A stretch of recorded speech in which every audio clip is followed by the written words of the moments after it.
Hello and welcome to Artificial Intelligence Wrestling, the AI wrestling show where the robot meets the ropes. Kronus, we're back. We are, after an epic All Out, pretty much from top to bottom. Yeah, we had AEW All Out last night. I am your host, the Honorary Zeus, as always, joined by my co-host Kronus the Bear. Yep. And also we're joined by A.I. Jeff, who's got a bit of insight for us on last night's show as well. If you like the content, guys, hit the like button, hit the subscribe button, comment, share, all that stuff. Even if it's a negative comment. Yeah, feedback is feedback. All goes the same way, you know what I mean? But yeah, we had AEW All Out last night, which was 2 weeks after AEW All In. Plus we had 2 WWE shows last weekend, so we've been busy. Yeah. Now we've got a month off of pay-per-views, which is nice. We can actually focus on some football for a bit. Yeah, it's been a bit full on, but I don't think any of it's really been bad, so can't complain. Nope. I want to give I know we don't cover NXT, but I want to give a quick shout out to NXT No Mercy last weekend. I thought that was really good. Yeah, decent. But we're here to talk about AEW All Out, which was last night.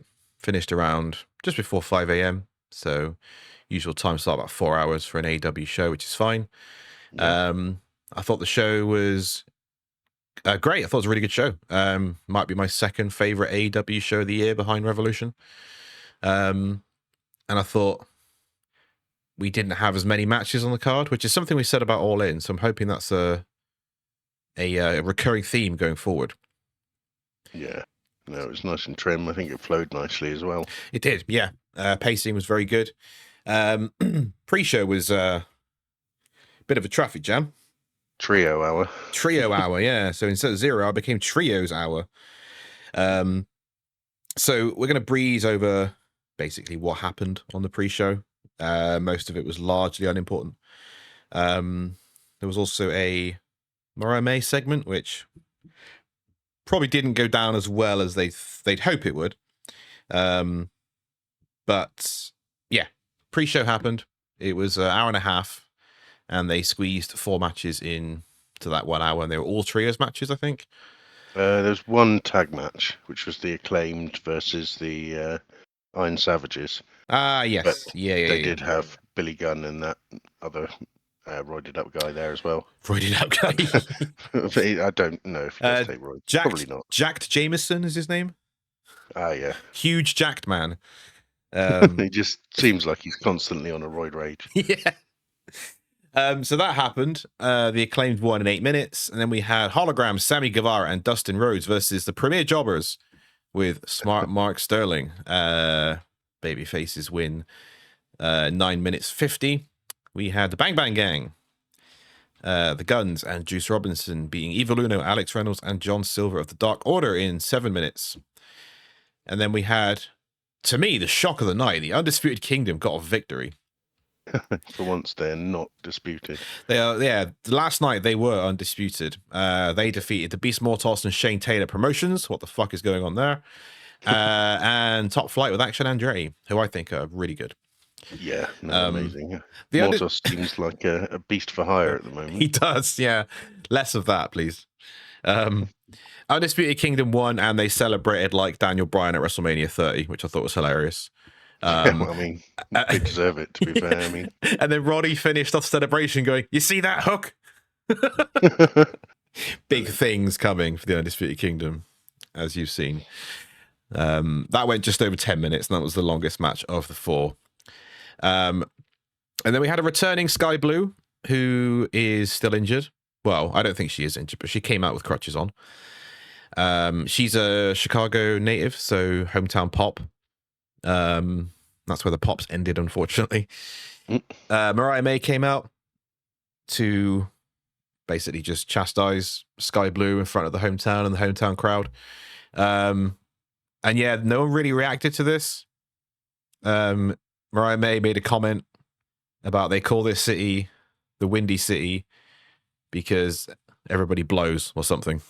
I think it was like nobody gets blown. Nobody gets blown. Yeah. I know why. Yeah. And I was kind of like, oh, God. And then Sky Blue said, okay, skank. And no one reacted.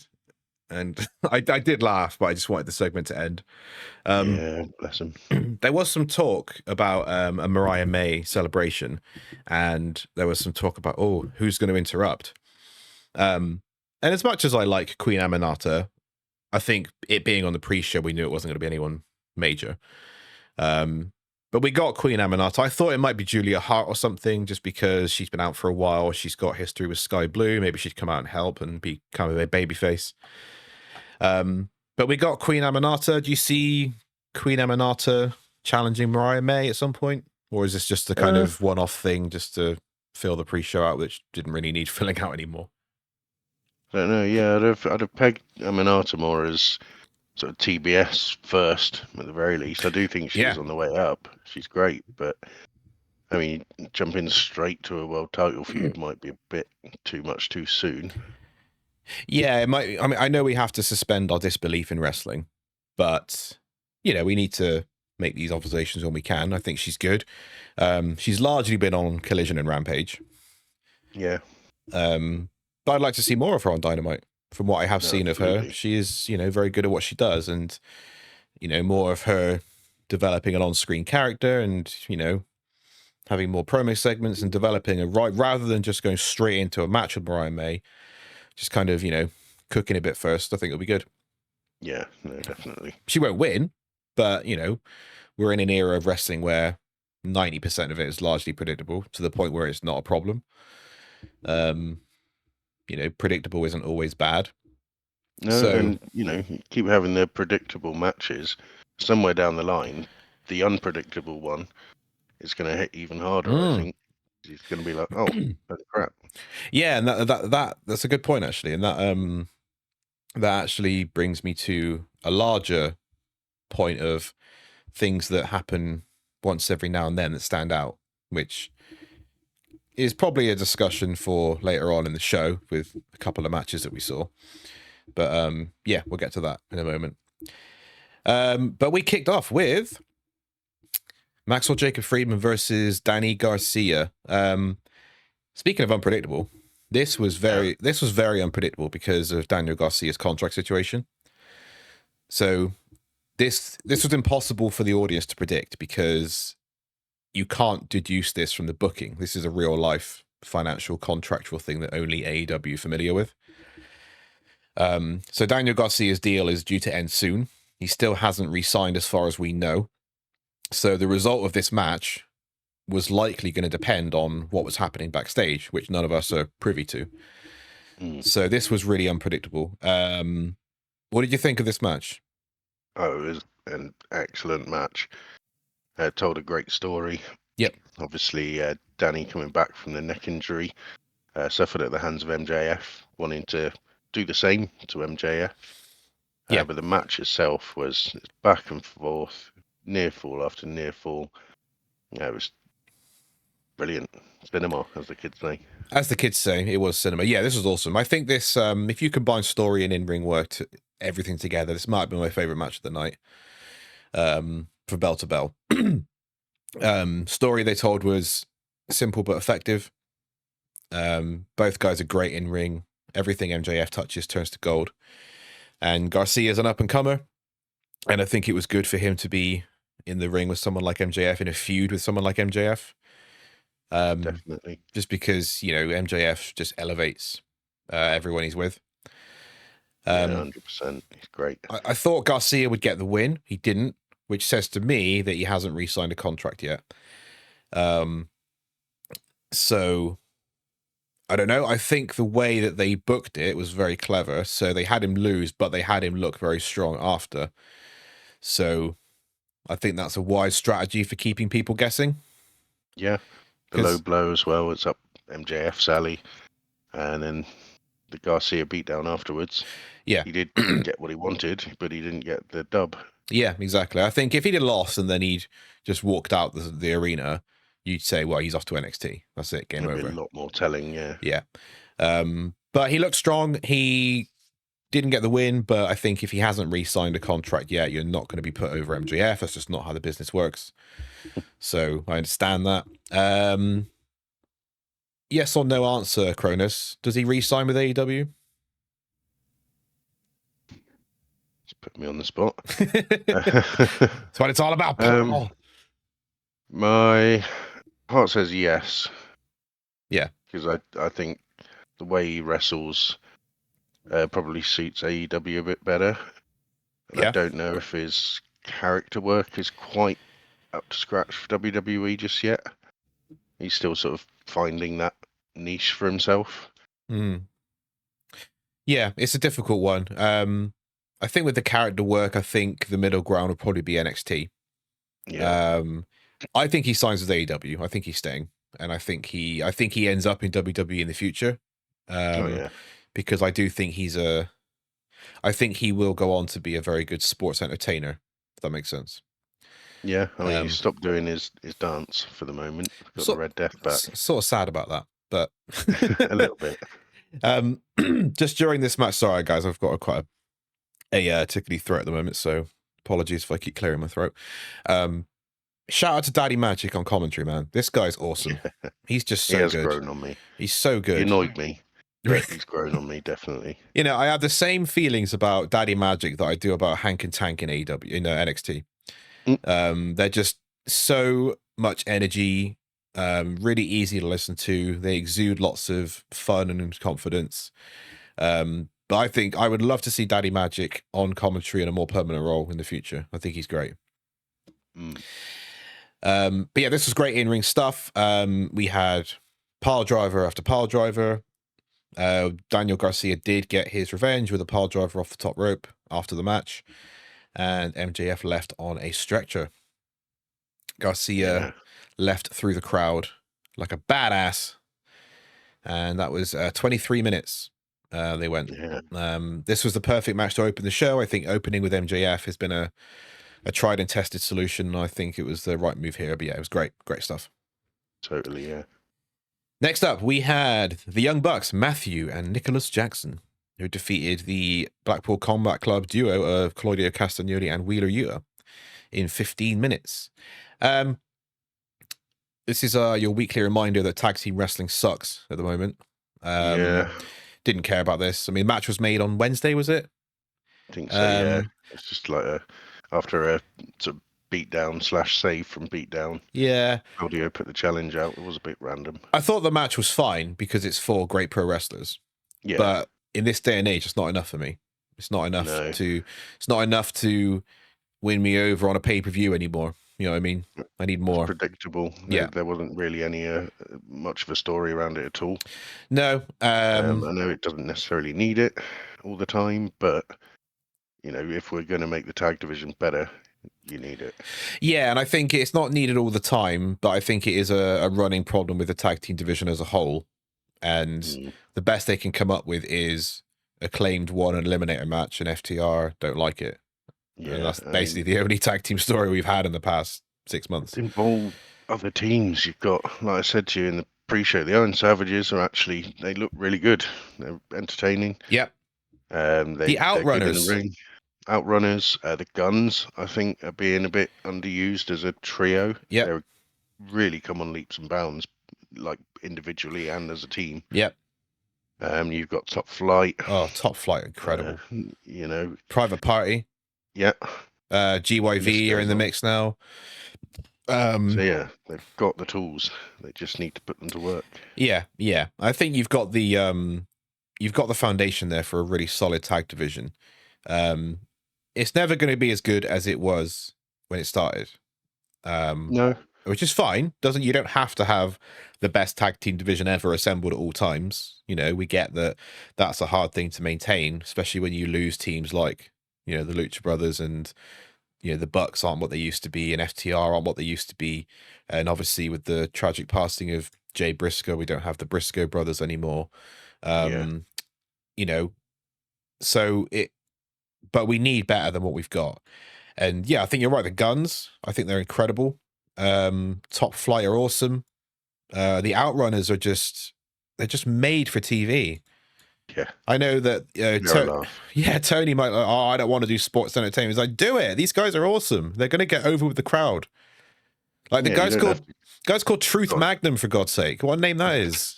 Turbo Floyd. Turbo Floyd, straight out of Vice City. Yeah. bringing back the Skullets. You don't have to completely get rid of sports entertainment in your product. You don't No. have to overdo it No. like WWE do sometimes. The Fed. But, having a little sprinkle here and there is absolutely fine. Yeah, and I get this whole thing that AEW is the alternative to WWE. That's not true. AEW was the alternative to a Vince McMahon-led WWE. We don't need to be the alternative anymore because WWE is much better now. Back in 2019, it was ass. We needed an alternative because what we got was fucking shit. Whereas nowadays, you don't need to focus on being the alternative. Just do your mix of, what we got later on in the show, the barbaric shit, and sprinkle some funny entertainment in there as well. I mean, you've got Top Flight dressing up as pilots, right? Which, that can be quite good. But it's very Vince McMahon, isn't it? It is, Your Top Flight pilots. But I like it. I don't mind it. Not everything Vince ever did was terrible.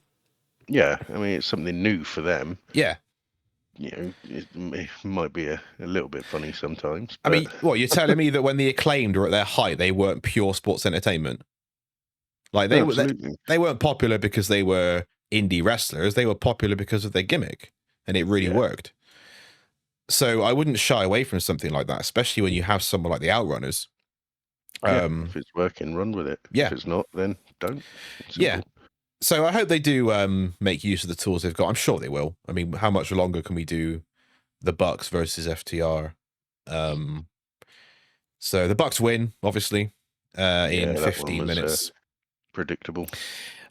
So, we'll move on from that. I don't know who the Bucks face next. We'll talk about the Trios Championships later because that's another big question for the future. Indeed. But next up, we had the Billy Goat, Will Ospreay versus Pac for the International Championship. Here we go. I think, anyone who didn't think this was going to be a banger match is an idiot, quite frankly. I made a comment on social media that Dave Meltzer is on the phone right now to Neil deGrasse Tyson, trying to come up with a number big enough to rate this match in stars. I need some stars. I need all of them. Because I can't count this high, Neil. I need a transcendental number. This is awesome. This was great. This is everything I wanted it to be. Crowd was... We got a ring bell pop for this one, which is always great. Crowd going nuts just because the bell rang, which is great.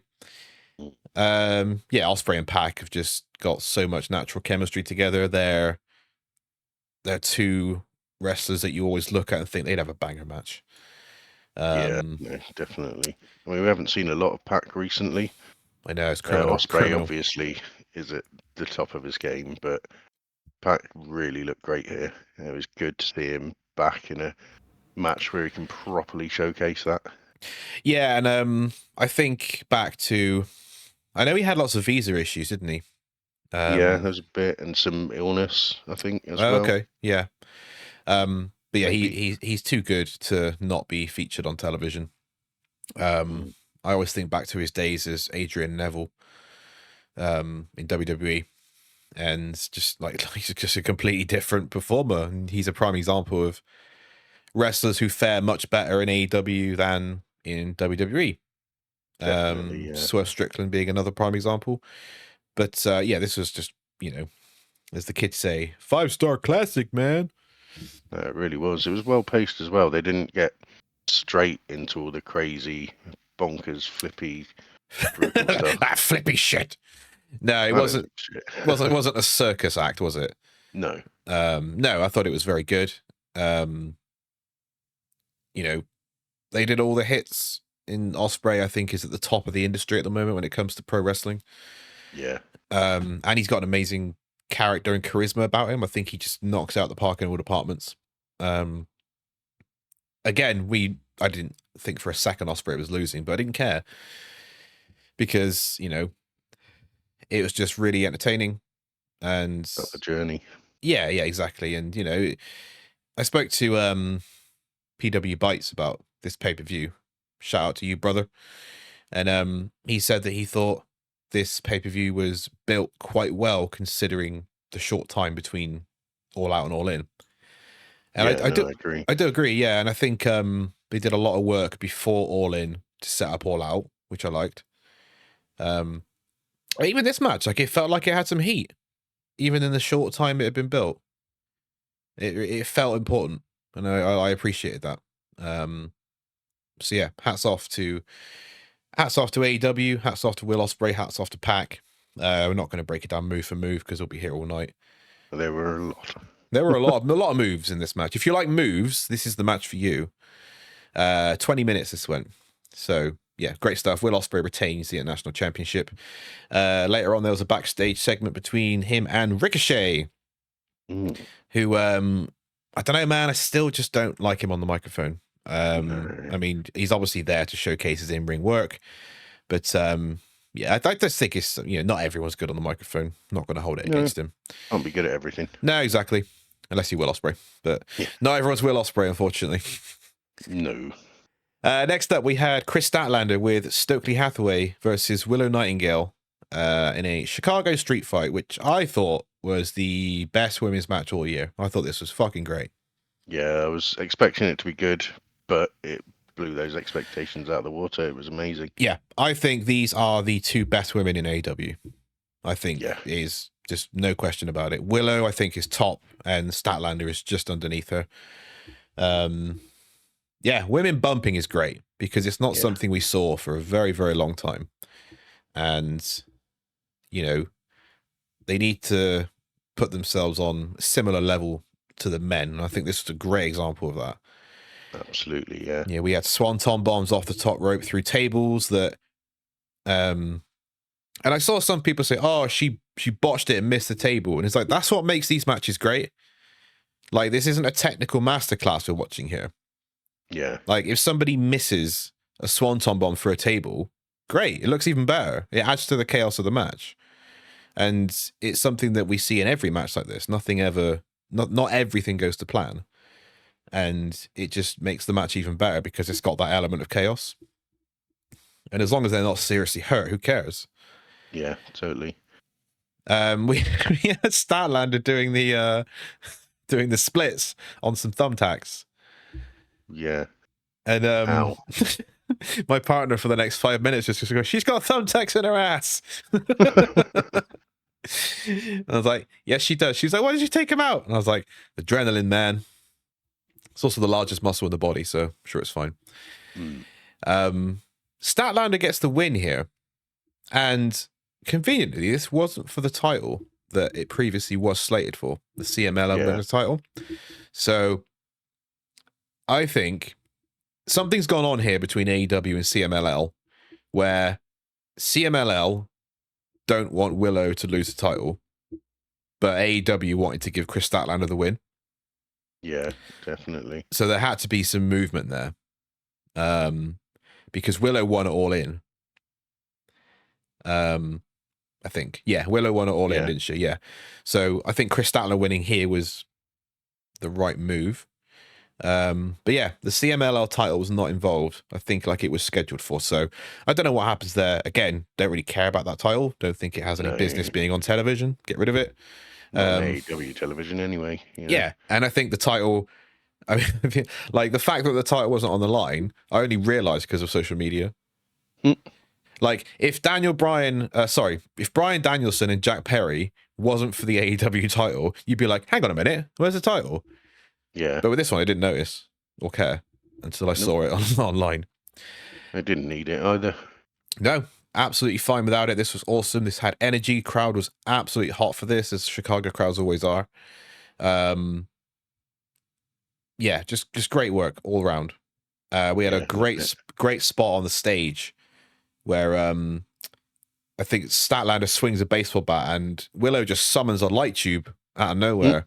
Oh, yeah. And smashes it over Statlander's head. I love a good light tube spot. They just look so satisfying when they break. Yeah. And then we had a spear off the stage through the tables, which, is a tale as old as time, but it's a spot we always love. Can't go wrong. Yeah. Statlander won by submission with I think it was like a crossface with a chain wrapped around the face. Yeah, it looked brutal. Yeah, and as soon as you see that spot, usually you think it's over, and she wins by submission. Yeah, brilliant. 15 minutes exactly that match went. Nice. Do you know what also went 15 minutes exactly? What's that? The following match. Oh. Kazuchika Okada versus Mark Briscoe versus Orange Cassidy versus Konosuke Takeshita. For the Continental title, the 4-way. Again, I didn't really have much excitement coming into this one from a, what should I say, investment point of view. Yeah. But, you know, 4 guys. Said during the match, it didn't really need Briscoe or OC. No, and the only reason it had those two is so one of them could take the pin. Yeah. Because we're likely getting... Okada won, by the way, guys, just in case and there was any doubt. So Okada retains. He beats, I think he pinned Briscoe, did he? Or, yeah. Oh, no, it was Cassidy. He pinned Cassidy, that was it, yeah. So Pockets took the pin. Takeshita and Okada seems to be the move. So I see a lot of people say this should have been Takeshita versus Okada. And I agree, but not yet. I think they needed to have this kind of interaction first. Have someone else take the pin, keep Takeshita strong, and then you can build a feud. Now you've got, what is it, a month and a bit until Wrestle Dream? Yeah, that makes sense. Build a feud with Takeshita and Okada. Have Callis obviously be the mouthpiece for Takeshita. I don't really know what Takeshita's English is like, but him and Okada just calling each other bitch for 4 weeks, I'm fine with. You know, just do that. But, you know, you've got Don Callis, who's excellent on the microphone, so. Yeah, no, I think that would be great. Yeah. They're both fantastic workers, big, burly guys, but they can move and do all this great athletic stuff, so it should be a banger. Yeah, and it's about time Takeshita won a goddamn title. Yeah, and I said, totally. I addressed Tony Khan on social media saying, if he doesn't, I'm going to write you a very strongly worded email about how upset I am that Takeshita doesn't have a title. But I think Takeshita will beat Okada, and I think Takeshita will run through the Continental Classic. Yeah, I hope so. Imagine how strong you would look if you win the Continental title, then you go into the tournament and win that as well and retain it. You look like a fucking badass. Like coming off the G1 as well, he did really well. The G1. Nearly won. He nearly won the G1. There you go. Can you tell I've been up till 5 a.m.? Yeah. It's no sleep gang roll call, as I keep seeing on social media. Oh, yeah. But yeah, Kazuchika Okada retains. Match was fine. All guys are great workers. I'm not the biggest Mark Briscoe guy. Orange Cassidy, I think, has just been the same character for 5 years now. I'm sort of bored of it, but his single pyro does pop me, so I do like his entrance. Yeah. Next up, we had the TBS title, Mercedes Mone versus Hikaru Shida with Camille banned from ringside. This went 16 and a half minutes. This was better than the Brit match. Yeah. That's not high praise by any means. I thought the match was fine. Ending was a bit messy. Yeah. Again, didn't really care much going in because we had this match 3 weeks ago. And there's a difference between having a series with someone and just repeating the same match. That makes sense? Definitely. There wasn't any evolution here to the first match. It was just the same match because, you know, Shida won a Fatal 4-Way or something. I thought it was fine for what it was. I think this, along with the tag title match, were probably my least favorite of the card. Just in terms of, you know, my investment in it. But I thought it was better than the match that Mercedes had with Britt at All In, because that was a bit of a constant mess, wasn't it? Yeah, and in terms of pacing, it wasn't like a bad showing, but it was a break almost. Not one that you go away for, but it just lets you relax a little bit before what follows. Yeah, there wasn't much heat going in. There wasn't like a blood feud coming into it. And I get that, you know, not everything needs to be a blood feud, but, you know, just calling it how I see it. Yeah. Mercedes retains. I do not like the finisher, man. I do not like the moneymaker. Just doesn't look good. I think you can count on one hand how many times we've seen the one that looks good. And what confused me about this match is Camille was banned from ringside, right? Yeah. Usually, when a heel has a specific person banned from ringside, then there's someone else who gets involved because they weren't banned from ringside. Haha. So I don't know whether this was done just to show that Mercedes can win without help from a kayfabe point of view. I thought we were going to get someone like the Renegade Twins or something, or an addition to Mercedes faction, or are we just gonna? Is it just going to be her and Camille? I don't really know. What are your thoughts on that? Seems to be her and Camille at the moment. Just moving on. I don't see anyone else. Well, there isn't anyone else at the moment. No, fringes or because didn't she say they were going to call themselves the Mone Corporation? Yeah. Yeah, that screams more than two people, doesn't it? Yeah, you'd think. Yeah. But not yet, apparently. No, I thought this would be the perfect time. If Camille's banned from ringside, these people aren't. They can help. Yeah. But no, Mercedes won clean. I don't know where Shida goes from here. She's lost 2 title matches in a row now, so it's back of the line, I think. I don't think we'll see Shida I don't think we'll see her for a while, unfortunately. So it'd be time for someone else to step up. In terms of what Mercedes does next, I'm curious. There's no one really in the firing line. I'm hoping we're just waiting for Camille to turn on her, because that will be a match and a half, I think. Yeah, I probably, well, I think, would it be good to draw that out? Yeah, I think it'll be good if they're together for a long time, develop a relationship, and then the turn will have more meaning. See more. I want to see more Camille matches in AEW in general. Absolutely. Yeah, I'd like to see Camille work like a 10-minute match with someone, rather than squash. Remember when she squashed those 2 jobbers who looked like they were half asleep? Yeah. Less of that. Where are we next? Oh yes, we had Bryan Danielson defending the AEW World Championship against Jack Perry. And for this portion of the show, I'd like to welcome in the cast of Law and Order, who are going to help us dissect the events that happen in the rest of the show. So we've got Benson and Finn. They're going to do their investigation. Kronus, what did you think of the world title match, which went 27 minutes, 35 seconds? I thought it was a really, really good match.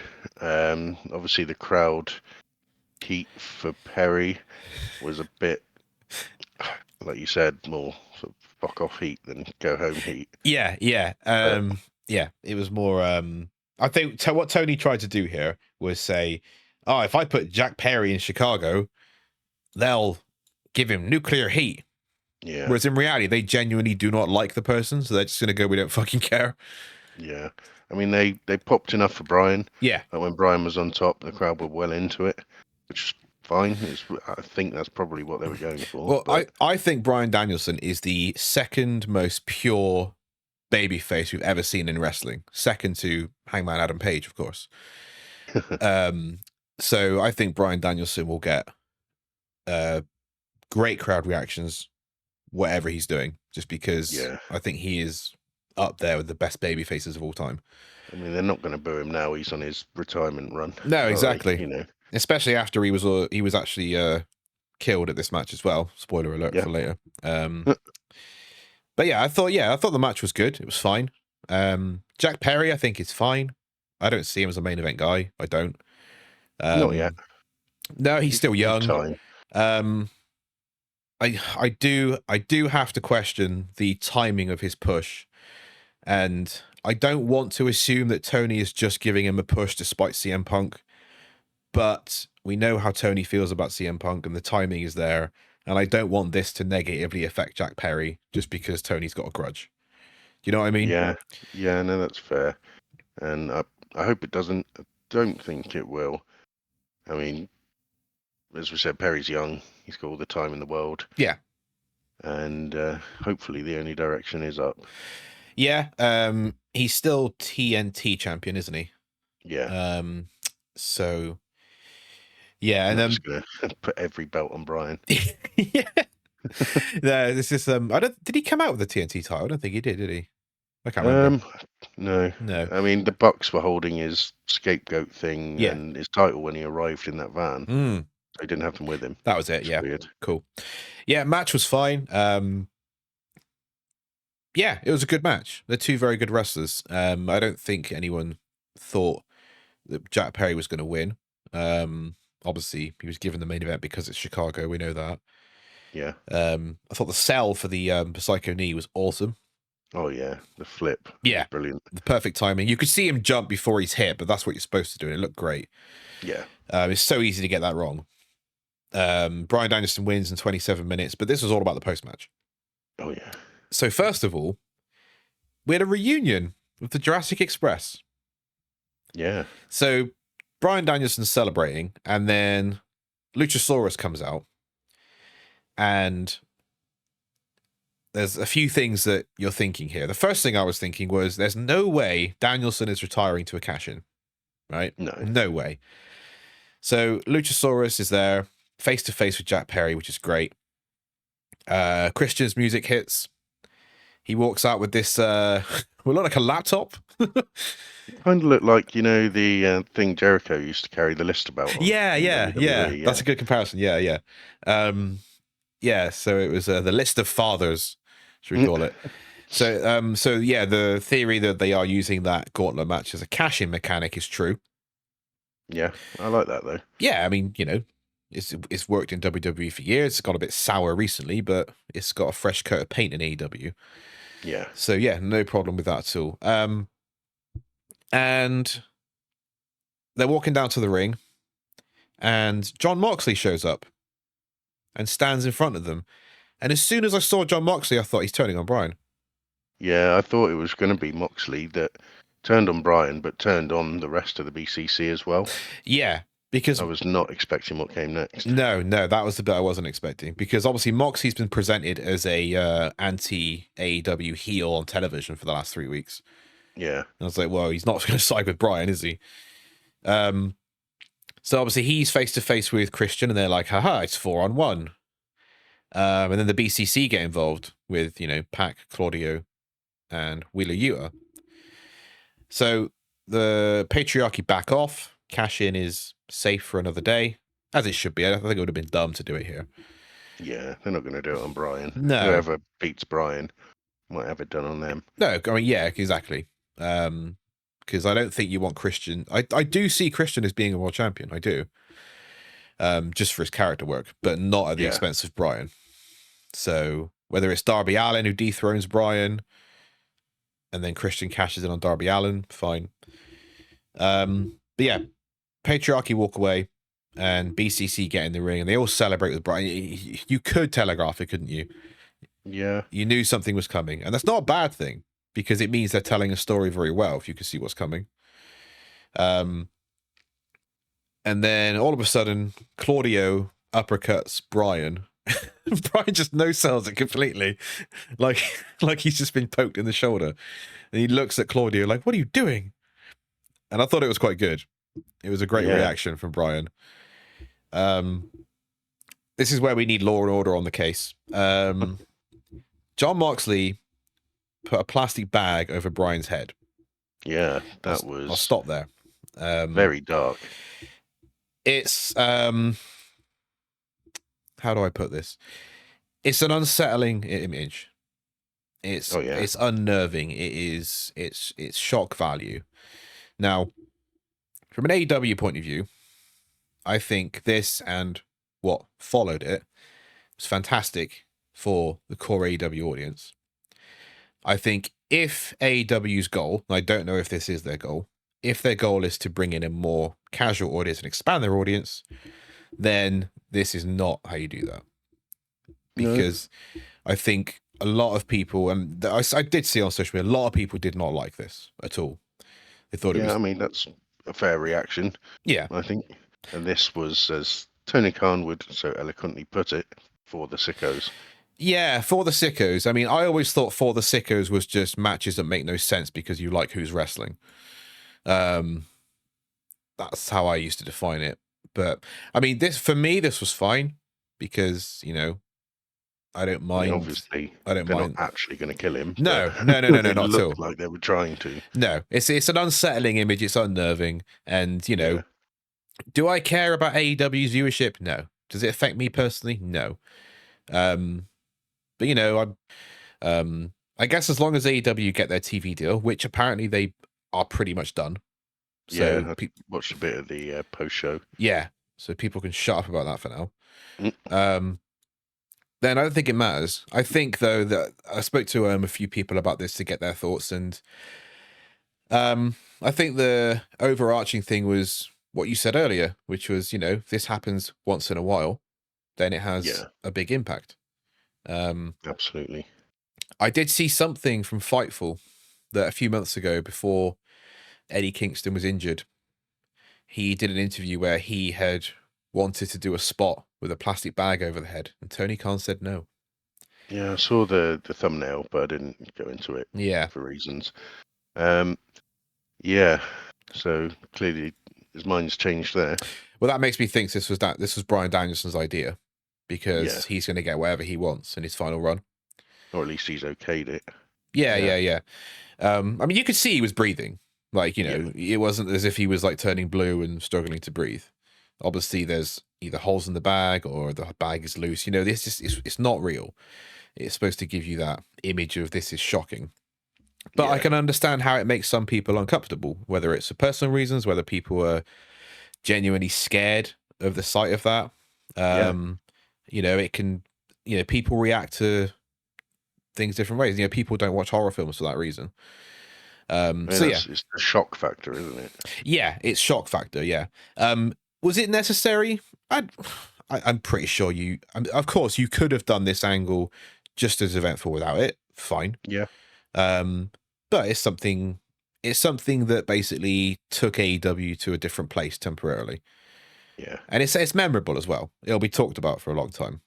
Absolutely, yeah. And there's no such thing as bad publicity. Well, there is such thing as bad publicity, but in this case, I don't think this is going to have any major negative impact on AEW at all. No, I didn't think so. And I think there's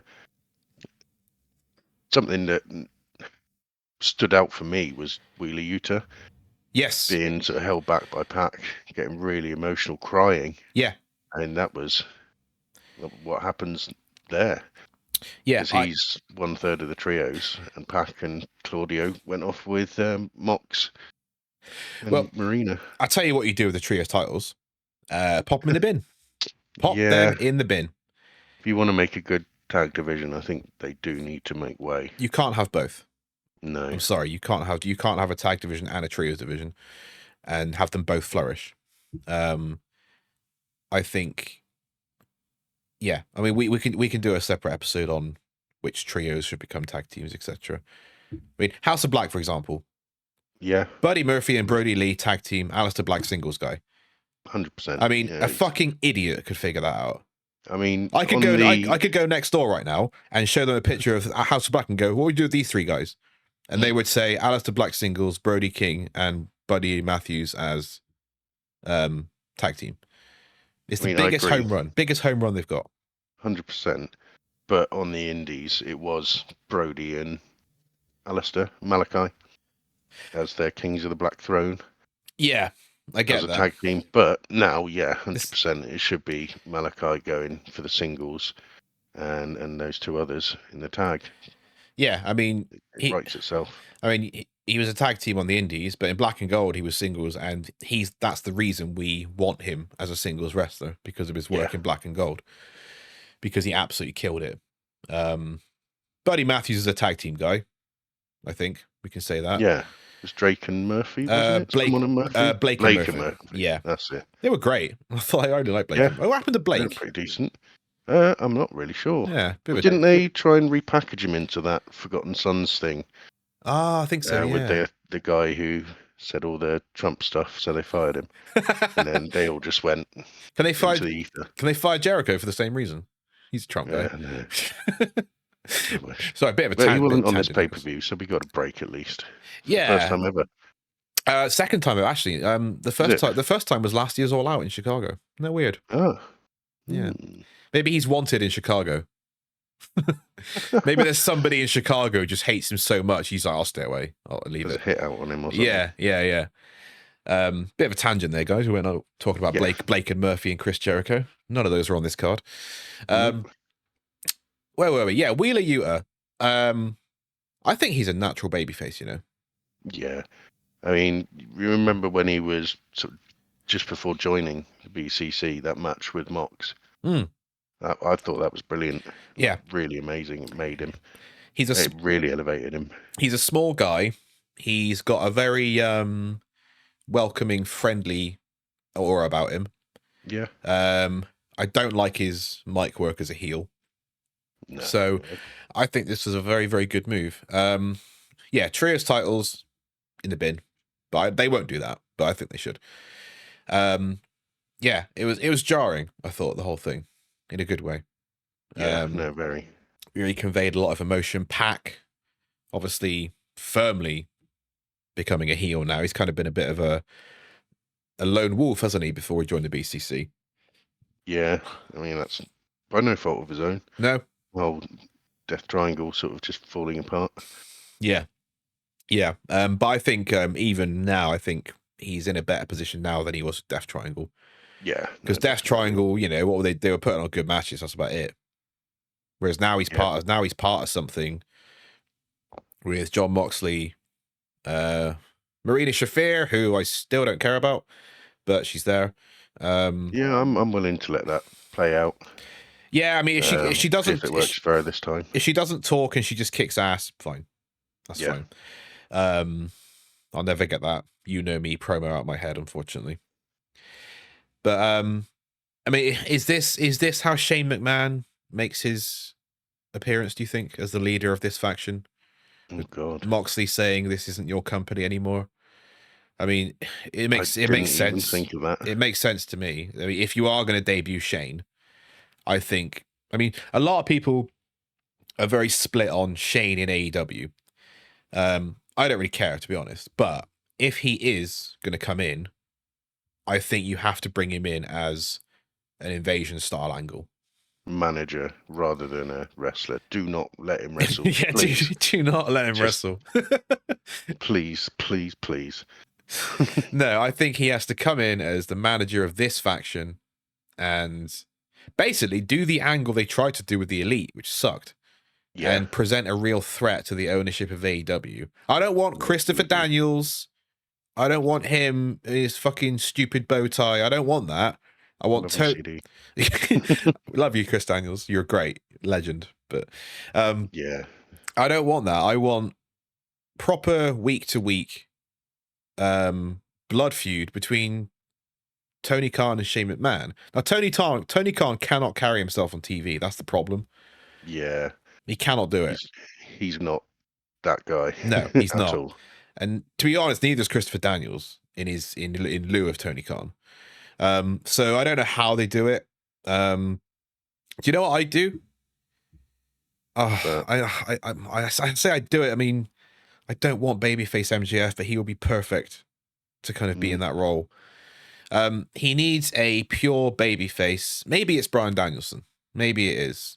That's what I was kind of thinking. You know, if Danielson's retiring shortly, yeah, he can still be that authority figure. I think he'd go down really well as that. Yeah, and on TV, babyface. Yeah, I agree. I think we do need. I think this is going to be Team AEW versus Team whatever they're going to be called. Shano. I mean, you know, how long's William Regal been gone? Why are they still called Blackpool Combat Club? Yeah, I can see sort of carrying it on out of respect, but yeah, they're going to have to.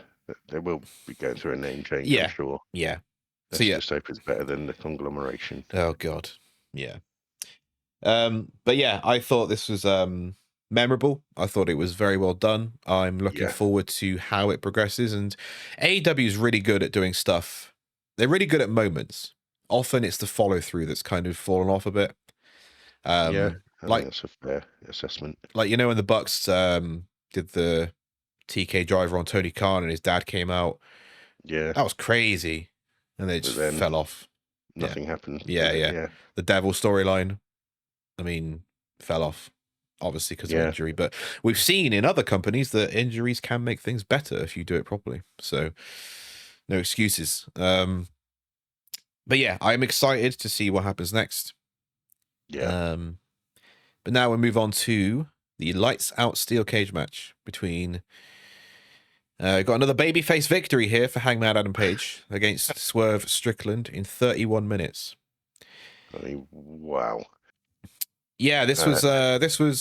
I mean, it's what I feel like. The only reason I felt sorry for this show because this is obviously what everyone was waiting for.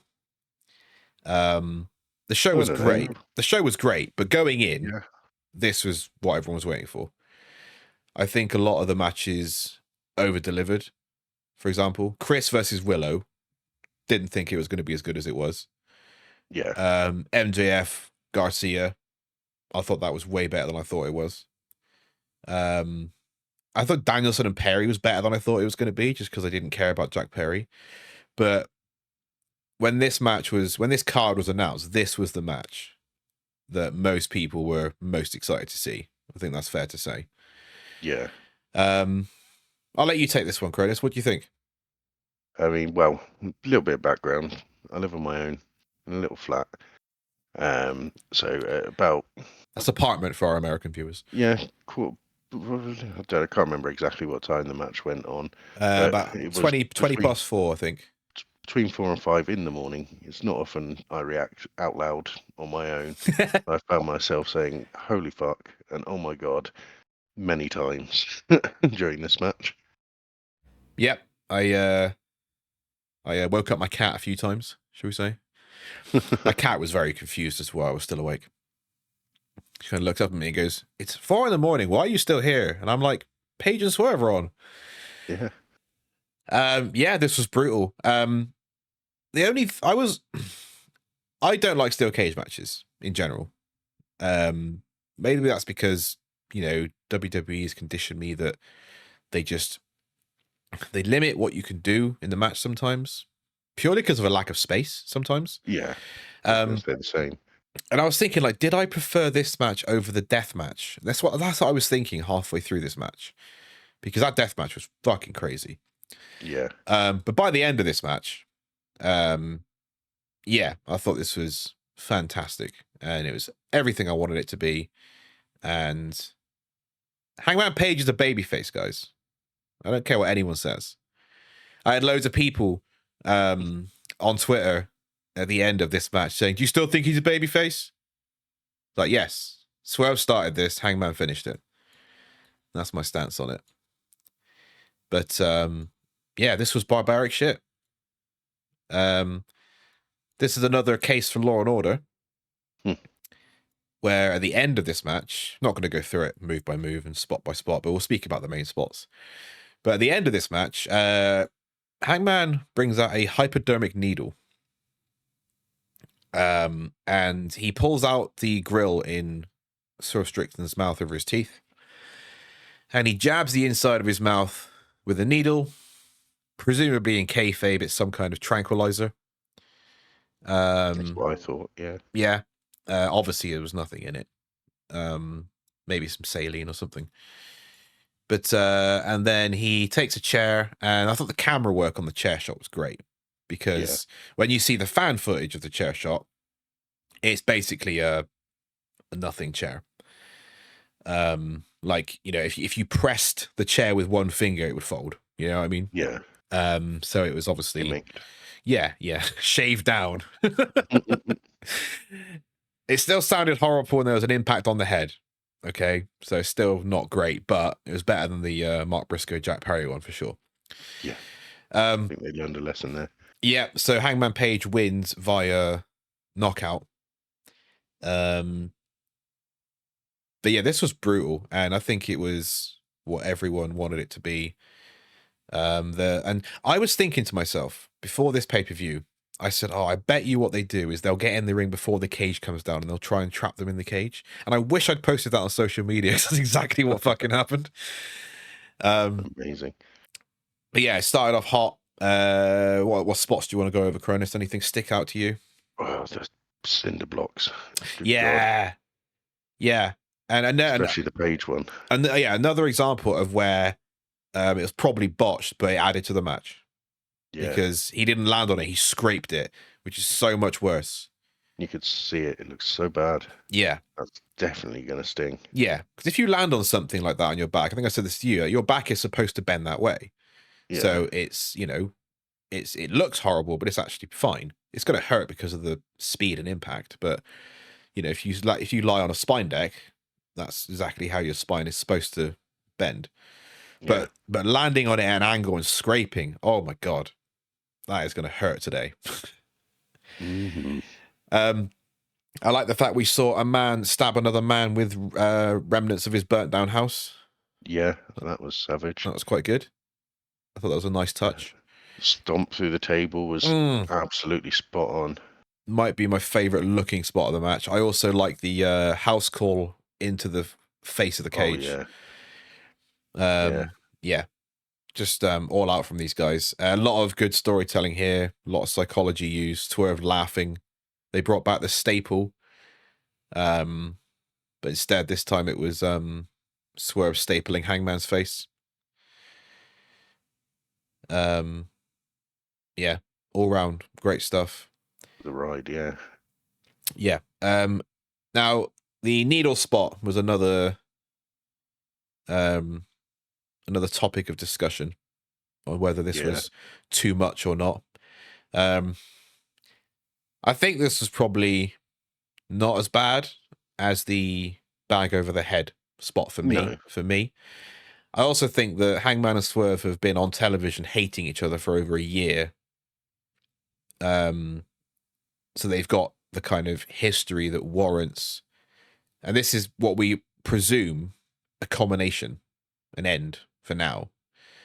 So it's kind of peaking at the right time.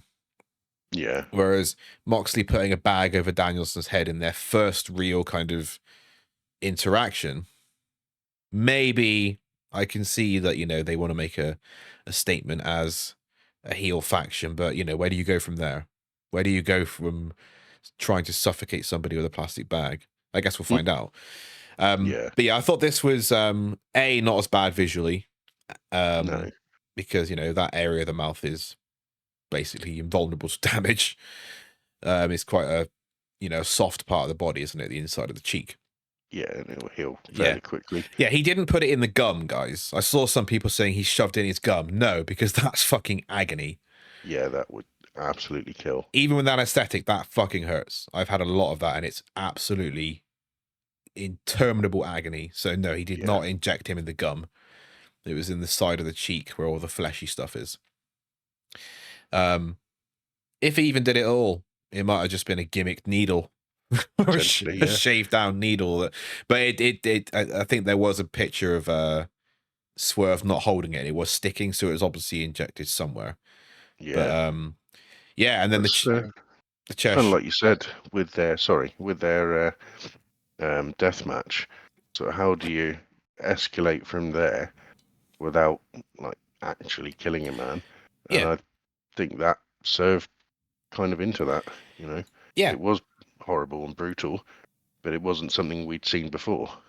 Yeah, I think Tranquilizer was probably the way to go, all things said. So yeah, I think Simon Miller's crime counter has been off the charts the last few weeks. Yeah. We've had arson and 2 attempted murders. Yeah, in the space of a week. Yeah, pretty sure there's been a kidnapping at some point as well. But yeah, that was AEW All Out. I thought it was fantastic. Yeah. I got some thoughts from A.I. Jeff on the show. Oh, yeah.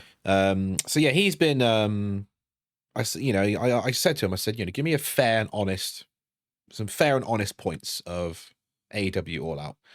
So he said, I can praise the event for delivering high quality wrestling matches, particularly Swerve Strickland versus Hangman Page in the steel cage match.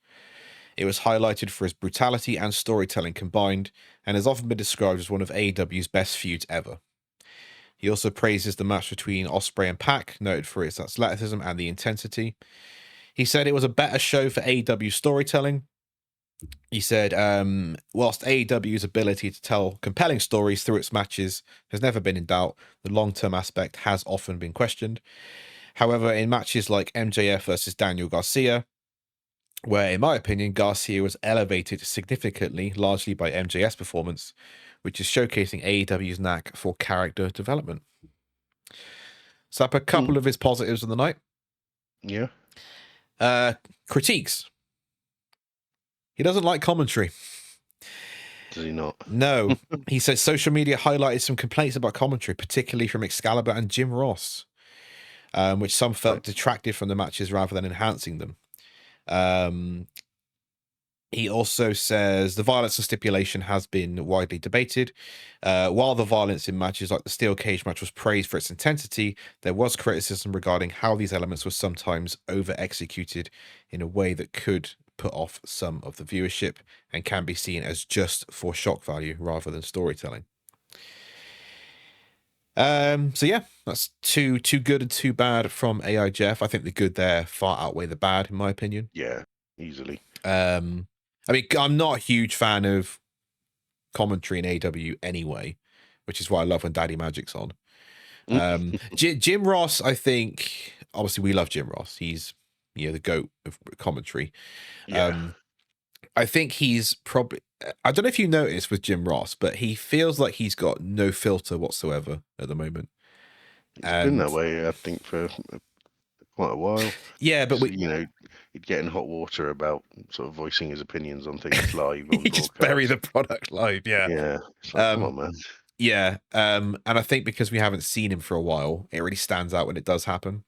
Yeah. I mean, I'm not a huge Shivani or Excalibur. I love Taz, but I'm not a huge fan of the other two. But, they do an okay job. I guess it's not terrible. It's just not for me personally sometimes. But yeah, that's our views on A.W. All Out. Let us know what you think in the comments, guys.